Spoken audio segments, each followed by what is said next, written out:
മാണിക്യശ്ശേരിയിലെ തമ്പുരാക്കന്മാർ അനുഷ്ഠാനങ്ങൾ തെറ്റിച്ചാൽ അപകടം എപ്പോ വേണമെങ്കിലും സംഭവിക്കാം. വർഷങ്ങൾ പലത് കഴിഞ്ഞിട്ടും ഉള്ളിൽ നിറഞ്ഞ ഭയവും വിശ്വാസങ്ങളുമായി കഴിയുകയാണ് മാണിക്യശ്ശേരിയിലെ ഇളം തലമുറക്കാർ.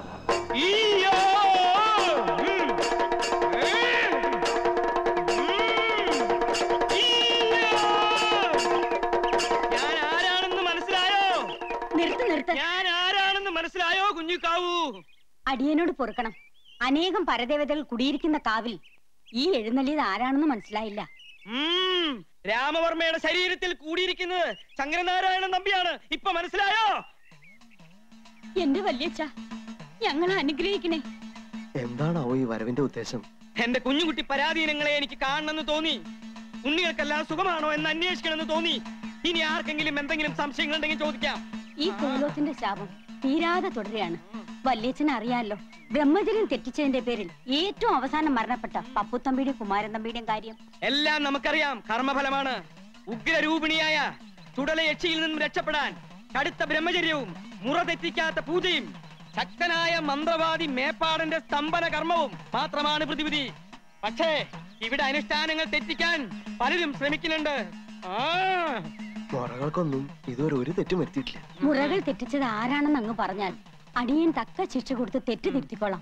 പറയാം. എവിടെ കൃഷ്ണൻ? കൈ കഴിക്കണം, ഒഴിച്ചേറിയ അതാ സൗകര്യം. കൃഷ്ണേട്ടാ, അത് ശരി, ഇവിടെ കള്ളുകൂടിയായിരുന്നല്ലേ? ഞാനിന്ന് പറഞ്ഞു കൊടുക്കാം.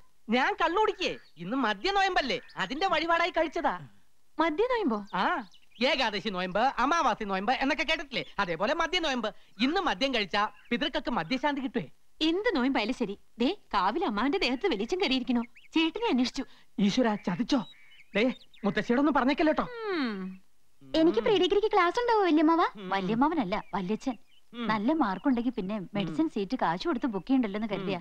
ഇവക്ക് നല്ല മാർക്കുണ്ടാവോ വല്യച്ഛ? ഉണ്ടാവില്ല എന്ന് മാത്രല്ല, തോൽക്കുകയും ചെയ്യും. ആ, ഇനി എല്ലാവരും ഒന്ന് അനുഗ്രഹം വാങ്ങിക്കുക.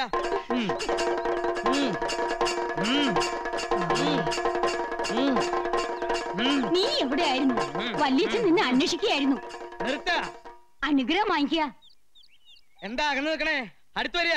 വല്യച്ഛന് പോകാൻ സമയമില്ലേ? ഇനി അടുത്ത ആഴ്ച വരുമ്പോ അനുഗ്രഹം മേടിക്കാം. കുഞ്ഞിക്കാവിനോട് ഞാൻ പറഞ്ഞില്ലേ ഇവിടെ ചിലത് അനുഷ്ഠാനങ്ങൾ തെറ്റിക്കുന്നുവെന്ന്. ഇയാളെ കുറിച്ച് നമുക്ക് ചിലത് പറയാനുണ്ട്. ഇങ്ങോട്ട് മാറിക്ക. നമ്മുടെ ജ്ഞാനദൃഷ്ടിയിൽ ചിലത് വെളിപ്പെട്ട് കഴിഞ്ഞു. അത് കേട്ട് നിങ്ങൾ ആരും ഞെട്ടരുത്. നാം ആരാണെന്ന് മനസ്സിലായോ? കാലിന്റെ മുടന്ത് കണ്ടില്ലേ? ഇത് ചെറിയച്ഛനാ. എന്റെ ഭദ്രകാളി, ചെറിയച്ഛൻ വല്ലാതെ കോപിച്ചിരിക്കുകയാണല്ലോ. ഇപ്പൊ ഞങ്ങൾ എന്താണാവോ ചെയ്യേണ്ടത്? ജീവിച്ചിരിക്കുമ്പോൾ തന്നെ ഈ വല്യച്ഛൻ എന്റെ ശത്രുവായിരുന്നു. ഇപ്പൊ എന്റെ ആത്മാവ് കുടിയിരിക്കുന്ന എന്റെ കൃഷ്ണനെ തള്ളി പറഞ്ഞാൽ ഞാൻ സഹിക്കില്ല. ഈ വല്യച്ഛൻ ചെറിയച്ഛനോട് മരിച്ചതിന് ശേഷവും പക തീർക്കുകയാണ്. എന്നോട് കളിച്ചാൽ എല്ലാത്തിനെയും ഞാൻ സംഹരിക്കും. ഈ വല്യച്ഛൻ ആരാ സംഹരിക്കാൻ? മുത്തശ്ശി, ഞാൻ എവിടെയാണ്? ഓർമ്മയില്ലാതെ എന്തൊക്കെ എന്റെ ദേഹത്ത് എന്തോ കൂടിയ പോലെ. അമ്മാവാ, അല്ല വലിയ പുറക്കണേ. തൽക്കാലം ഞാൻ നിന്നെ വിട്ടിരിക്കണു. കരിക്ക് കൊണ്ടുവരിക. എനിക്ക് പോകാൻ സമയമായി.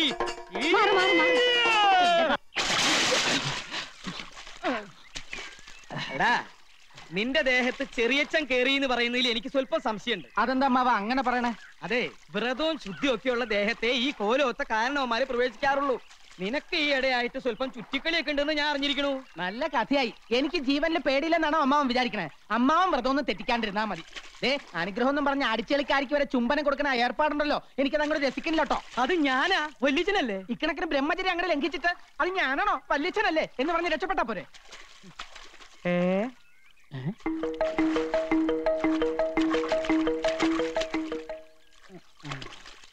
കണ്ടോ, സ്ത്രീകളെ കാണുമ്പോൾ ഈ നോട്ടം തന്നെ ശരിയല്ല. ഞാൻ ആരാണെന്ന് നോക്കിയതാ. അത് ഞാൻ നോക്കി പറഞ്ഞുതരാലോ. നമ്മുടെ അടിച്ചളിക്കാരി മീനാക്ഷിയാ. അയ്യോ, നോക്കി നിന്ന് കൺട്രോളുകളാ ഞാനില്ല. ഞാൻ പോവാണേ. എനിക്ക് നല്ല കൺട്രോൾ ഉണ്ട്. നീ പോയിക്കോ. എനിക്ക് ഇത്തിരി നേരം കൂടെ കുളിക്കണം. മനഃശക്തി വേണടാ, മനഃശക്തി. ഓ, മനഃശക്തി. സ്വന്തമായിട്ട് ആനയെ വാങ്ങാനോ കഴിവില്ല. അപ്പൊ പിന്നെ ഉത്സവം കണ്ട് രസിക്കാലോ അല്ലേ? നീ എന്താ ആനാന്ന് പറഞ്ഞു? അല്ല, അമ്മാവനെ കണ്ട ഒരു ആന ചന്തണ്ടെന്ന് പറഞ്ഞതാ. ഇതൊന്നും അല്ലടാ. ഒരു 10 വർഷത്തിന് ശേഷം നീ എന്നെ കണ്ടിട്ടുണ്ടോ? പിന്നെ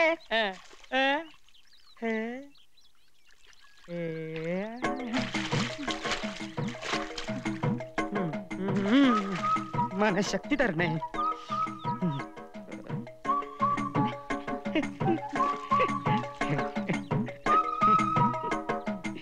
ചിരിച്ചിട്ടൊന്നും കാര്യമില്ല, ബ്രഹ്മചാരിയായി പോയില്ലേ.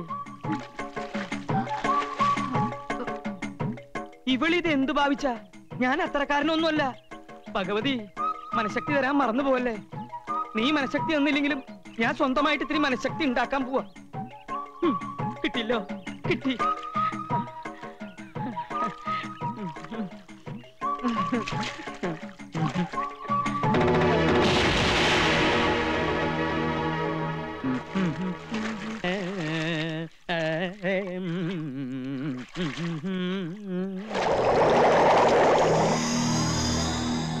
മീനാക്ഷി, മീനാക്ഷി, ഒന്ന് പൊങ്ങു മീനാക്ഷി. എനിക്ക് പ്രഷറുള്ളതാ. ടെൻഷൻ ഉണ്ടാക്കല്ലേ. പൊങ്ങു മീനാക്ഷി. നീ ഏതാ? എന്നെ അറിയില്ലേ? ഞാനിവിടുത്തെ ദാസിപ്പെണ്ണാ. ദാസിപ്പെണ്ണോ? ആ. അപ്പൊ മീനാക്ഷിയല്ലേ അവിടെ കുളിച്ചോണ്ടിരുന്നത്? മീനാക്ഷി പോയല്ലോ. അതല്ലേ ഞാൻ തമ്പുരാന്റെ അടുത്തേക്ക് വന്നത്. ഇപ്പൊ ഇവിടെ ഞാനും തമ്പുരാനും മാത്രമേ ഉള്ളൂ. എനിക്ക് തമ്പുരാന് വലിയ ഇഷ്ടാ. നിന്നെ കണ്ട ഒരു ദാസിപ്പെണ്ണാണെന്ന് പറയില്ല. മംഗല്യ സൗഭാഗ്യം ഉണ്ടായിരുന്നെങ്കിൽ നിന്നെ ഞാൻ തമ്പുരാട്ടിയാക്കിയാലേ. എങ്കിൽ അതെന്റെ ഭാഗ്യ. ദേ, സന്ധ്യാസമയത്ത് ഇങ്ങനെ ഒറ്റയ്ക്കൊന്നും ഇറങ്ങി നടക്കരുത്. ഇവിടെ സർവത്ര കുഴപ്പങ്ങളാ. എനിക്ക് പേടിയൊന്നുമില്ല. പേടിക്കണം. ദുരാത്മാക്കള് പലതും അലഞ്ഞു നടക്കണ സ്ഥലാ ഇത്. മരണത്തെ പേടിച്ചേ പറ്റൂ. മരണത്തെ എനിക്ക് പേടിയില്ലല്ലോ. അതെന്താ? ഒത്തിരി വർഷങ്ങൾക്ക് മുൻപ് ഞാനൊന്ന് മരിച്ചതാ. എന്താ പറഞ്ഞേ? തമ്പുരാൻ എന്ന് കുഞ്ഞാ, ഓർമ്മ കാണില്ല. എല്ലാവരും കൂടി ഒരിക്കൽ എന്നെ ജീവനോട് ചിതയിൽ വെച്ച് കൊന്നതാ.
എന്താ എന്താ ഇവിടെ ഒരു ബഹളം? എന്തു പറ്റി എന്റെ രാമന്? അയ്യോ കൃഷ്ണ, എന്താ പറ്റിയേ? എനിക്കൊന്നും അറിയില്ല മുത്തശ്ശി. ഞാൻ കുളി കഴിഞ്ഞ് നേരത്തെ പോയി. പക്ഷെ അമ്മാവൻ കുളിക്കുമ്പോ തൊട്ടപ്പുറത്ത് നിന്ന് ദാസി പെണ്ണുങ്ങൾ കുളിക്കുന്നുണ്ടായിരുന്നു. ഇനി ദുർബല നിമിഷത്തില് ബ്രഹ്മചര്യം വല്ലതും. ചതിച്ചോ ഭഗവതി? പണിക്കരെ, ഉടനെ മേപ്പാടന വരുത്തുക.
ഇത്രയും കാലം ഭയപ്പെട്ടിരുന്നത് സംഭവിച്ചിരിക്കണു.